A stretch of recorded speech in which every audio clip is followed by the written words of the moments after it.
ሰሞኑን በሚዲያዎች የተላለፈውን የፖለቲካ ፓርቲዎች የምርጫ ቅስቀሳና የፖሊሲ ፍክክር ሳየው እንደ አንድ ዜጋ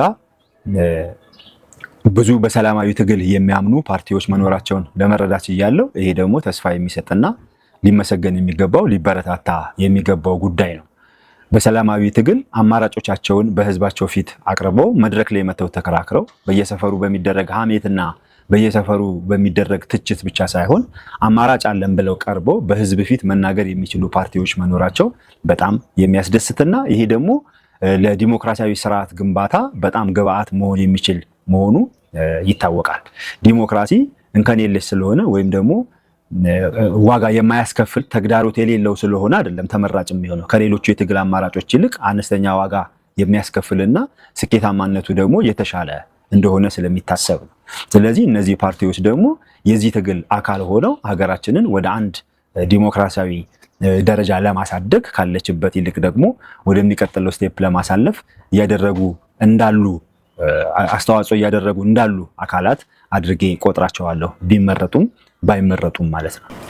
ምክንያቱም እዚህ ሀገር ውስጥ በተለያየ ሀገር ሆነው ወይም ደግሞ እዚሁ ሀገር ውስጥ ተቀምጠው ተቃዋሚ ነን የሚሉ ተፎካካሪ ነን የሚሉ ብዙ ፓርቲዎች፣ ቡድኖች፣ ግለሰቦች አሉ።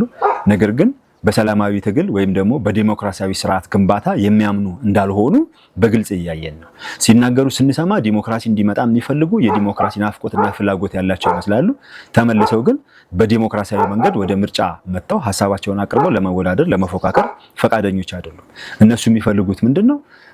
በሽግግር መንግስት ስም እጣ ወጥቶ ከዛ በኋላ ስልጣን መከፋፈል የሚፈልጉ ናቸው እንጂ ተወዳድረን እናሸንፋለን ብለው የሚያምኑ እንዳልሆኑ በተለያየ መንገድ ሲገልጹ ይሰማል። በአንድ በኩል ሰላም የለም፣ ስለዚህ ለምርጫ የሚያስችል አስቻይ ሁኔታ የለም ሲሉ ይደመጣሉ። በሌላ ጎኑ ደግሞ ራሳቸው በጥባጮች ሆነው ራሳቸው ጦርነትን ኢንዶርስ የሚያደርጉ ሽምቅ ተዋጊዎችን የሚያበረታቱ የሚደጉሙ በተለያየ መንገድ እነሱን የሚደግፉ ሆነው ይታያሉ። ስለዚህ እነሱ እንደሚሉት ከሆነ ሰላም መምጣት ካለበት ራሳቸው ናቸው እርምጃ ሊወሰድባቸው የሚገባው ወይም ደግሞ ሊቀጡ የሚገባቸው ብዬ አስባለሁ። በሌላ ጎኑ ደግሞ ምህዳሩ ጠቧል ይላሉ። ምህዳሩ በምን ያህል ደረጃ ሲሰፋ በምርጫ እንደሚሳተፉ ማወቅ በጣም አስቸጋሪ ነው። እንደፈለጉ የማይሳደቡ ከሆነ እንደፈለጉ የማያብጠለጥሉ ከሆነ ህግን የማይጥሱ ከሆነ ጥሰው የማይንቀሳቀሱ ከሆነ እነሱ ምህዳሩ ጠቧል ነው የሚሉት። ስለዚህ በዚህና በመሰል ምክንያቶች ምርጫ አንሳተፍም ያሉ ደግሞ ይህንንም በማድረግ ደግሞ ልክ ኢትዮጵያ ውስጥ ምርጫ እንደሌለ ለማስመሰል በኢንተርናሽናል ኮሚኒቲው ወይም ደግሞ ዲፕሎማቲክ ኮሚኒቲው ዘንድ የመንግስትን ለማሳጣት እነሱ ምርጫ ውስጥ ስላልገቡ ኢትዮጵያ ውስጥ ፍትሃዊ ምርጫ የለም ተብሎ እንዲታሰብ የሚያደርጉ ስለመሰላቸው ወደኋላ እያፈገፈጉ ይገኛሉ። ይሄ ሁሉ ግን እነሱ በዲሞክራሲያዊ ስርዓት እንደማያምኑና ደግሞ በምርጫ ተወዳድረው አማራጭ ሀሳብ ኖሯቸው ሊመረጡ እንደማይችሉ ራሳቸው ምስክር ሆነዋል ማለት ነው። በዚህ የምርጫ ፉክክር ውስጥ ወይም ደግሞ በዚህ የፖሊሲ ክርክር ላይ የቀረቡ የተለያዩ ፓርቲዎችን ስመለከታቸው አንዳንዶቹ ፓርቲዎች ያልተጠናከረ ሀሳብ ይዘው እንደመጡ ተረድቻለሁ። በቂ ጥናት ያልተደረገበት በበቂ መረጃ ላይ ያልተመሰረተ ነባራዊ ሁኔታውን መሬት ላይ ያለውን ነገር ያላገናዘበ አማራጭ ይዘው እንደመጡና ከሁለት ጥያቄ በላይ ለመመለስ እንኳን አቅም የሌላቸው መሆናቸውን አንዳንዶቹን ልረዳች ይያለው።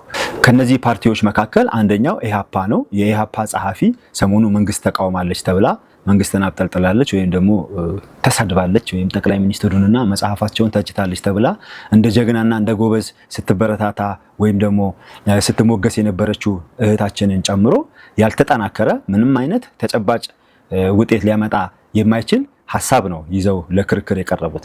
ምናልባት የተቆረጠ ቪዲዮ ያዩ ሰዎች ወይም ደግሞ ያው ይታወቃል ዓላማው ያንን ለማስተጋባት የፈለጉ ሰዎች ካልሆኑ በስተቀር ሙሉ ክርክራቸውን ብታዩ በጣም የሚያሳፍር ነው።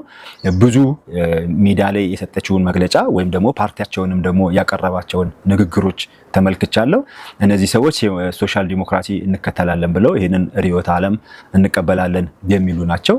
በ5 ዓመት ውስጥ ኢትዮጵያ ውስጥ ያለውን የቤት እጥረት ሁሉ እንቀርፋለን ብለው ቃል በቃል ተናግረዋል። በጣም የሚገርም ነው። ለስራ አጦች በየወሩ ደሞዝ እንከፍላለን ብለው ነው የተናገሩት እነዚህ ሰዎች። ይህም በጣም የሚገርም ነው። ደግሞ ከሌሎች ከከበርቴዎች ላይ ግብር ሰብስበን ለሌሎች ለድሆች እናከፋፍላለን የሚሉ ናቸው። በሌላ ጎኑ ደግሞ ኢትዮጵያ ውስጥ ከበርቴ ያለው ተብሎ ሲጠየቁ የለም እያሉ የሚመልሱ ናቸው ማለት ነው። እና በቂ ጥናትና በቂ መረጃ እንኳን በሌለበት ሁኔታ የሀገሪቱን ነባራዊ ሁኔታ ያላገናዘበ አማራጭ የሚመስል ዝም ብሎ አየር ላይ ያለ ሀሳብ ምኞት ይዘው የመጡ ሰዎች ናቸው። ፖለቲካ ፓርቲዎች መንግስትን መቃወም፣ መንግስትን መተቸት፣ መንግስትን ማብጠልጠል ይችላሉ። ነገር ግን ዋና ስራቸው የተሻለ አማራጭ ይዞ መምጣት ነው እንጂ መሳደብ ወይም ደግሞ መንግስትን ማሳጣት አይደለም። ጥሩ ስድብ መቻል ወይም ደግሞ ጥሩ ማጣጣልና ማሳጣት መቻል ማለት ያ ጎበዝ ፖለቲከኛ አያደርግም።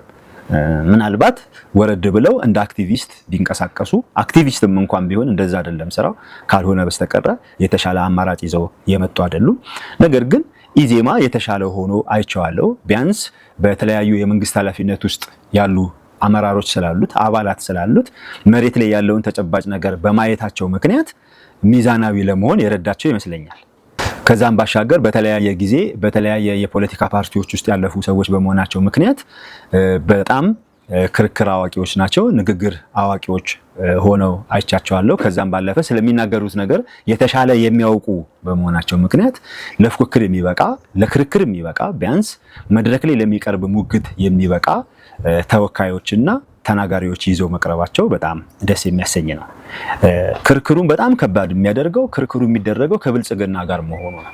ምክንያቱም ብልጽግና በጣም ብዙ ስራዎች የሰራ ፓርቲ፣ በአጭር ጊዜ ውስጥ ብዙ ለውጦችን ያመጣ ፓርቲ፣ ብዙ ጥናቶችን የሚያደርግ በየቀኑ አዳዲስ ሙከራዎችን የሚያደርግ ፓርቲ በመሆኑ ምክንያት ከብልጽግና ጋር ተከራክሮ የተሻለ አማራጭ ይዞ መምጣት ትንሽ አስቸጋሪ የሚሆን ይመስለኛል። በሀገራችን ወቅታዊ ሁኔታ ደግሞ ተከራካሪ ሆነው በብልጽግና በኩል የቀረቡት ሰዎች ወይም ደግሞ ተወካዮች በመንግስት የሥራ ኃላፊነት ላይ ያሉ ስለሆኑ ሁሉንም ነገር በቃላቸው ሊባል በሚችል ደረጃ የሚያውቁ ናቸው። እነዚህ ሰዎች በየቀኑ ከታች እስከ ላይ የሚሯሯጡ እንደምታውቁት አሁን ያሉ የመንግስት የሥራ ኃላፊዎች በተለይ በኃላፊነት በትልልቅ ኃላፊነት ደረጃ ላይ ያሉት በጣም በትጋት ረጅም ሰዓት በመስራት የሚታወቁ ናቸው። አስገዳጅ ሁኔታ ውስጥ ገብተዋል። ያንን የሚያደርግ አመራር መጥቷል። ስለዚህ ያንን ያህል በለፉ ቁጥር ብዙ በተንቀሳቀሱ ቁጥር ነገሮችን የማወቅ ተጨባጭ ነገሮችን ነባራዊ ሁኔታዎችን የመረዳት አቅማቸው እየጨመረ ስለመጣ የተሻለ በራስ የመተማመን ብቃት አላቸው። የሚናገሩትን ነገር ያውቃሉ። እነዚህ ሰዎች ፐብሊክ ስፒኪንግ ወይም ደግሞ የመድረክ ንግግሮች ልንለው እንችላለን በየቀኑ የሚያደርጉ ስለሆኑ የአሁኖቹ የብልጽግና ሹሞች ደግሞ በብዛት ተናጋሪዎች፣ ኃይለኛ ተናጋሪዎች መሆናቸው ይታወቃል። በጣም ፍሉዌንት ናቸው።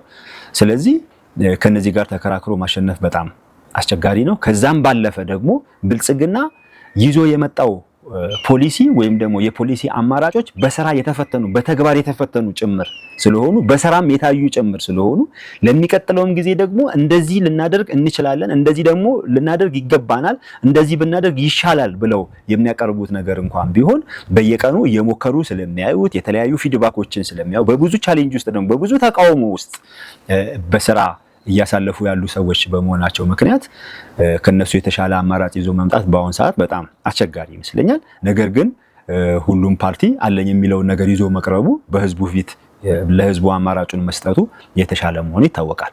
በዚህ ሂደት ውስጥ የተረዳሁት ብልጽግናና ኢዜማ አሁንም ተጣምረው መስራት የሚችሉ የተራራቀ ሀሳብ እንደሌላቸው መረዳት ችያለሁ። አንዳንድ ነገር ላይ የማይታረቁ ፖሊሲዎች ቢኖሯቸውም ነገር ግን ብዙ የሚያስማማቸው ነገር ስላለ አብረው ተጣምረው መስራት የሚችሉ ፓርቲዎች መሆናቸውን ተረድቻለሁ። ከዚህ ባሻገር ሚዲያዎች የተሻለ ሴታፕ ይዘው ቀርበዋል። በተለይ ደግሞ በፋና ቴሌቪዥን በኩል የተደረገውን ክርክር ሳይ አከራካሪ ወይም ደግሞ አወያዩ ጋዜጠኛ ዳዊት በጣም የሁሉንም የፖለቲካ ፓርቲዎች ማኒፌስቶ አንብቦ ተዘጋጅቶ ተረድቶ የመጣ ጋዜጠኛ ነው። ስለዚህ በጣም በደንብ ማወያየት የሚችል ሆኖ አግኝቼዋለሁ። በጣም ደስ ይላል።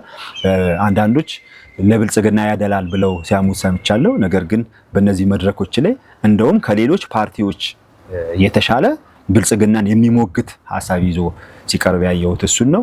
ይህ ይበል የሚያሰኝ ነው። በሌሎቹ ፕሮግራሞች ላይ ደግሞ የፖሊሲ አማራጮቻቸውን በጥልቀት ይዤ እመጣለሁ።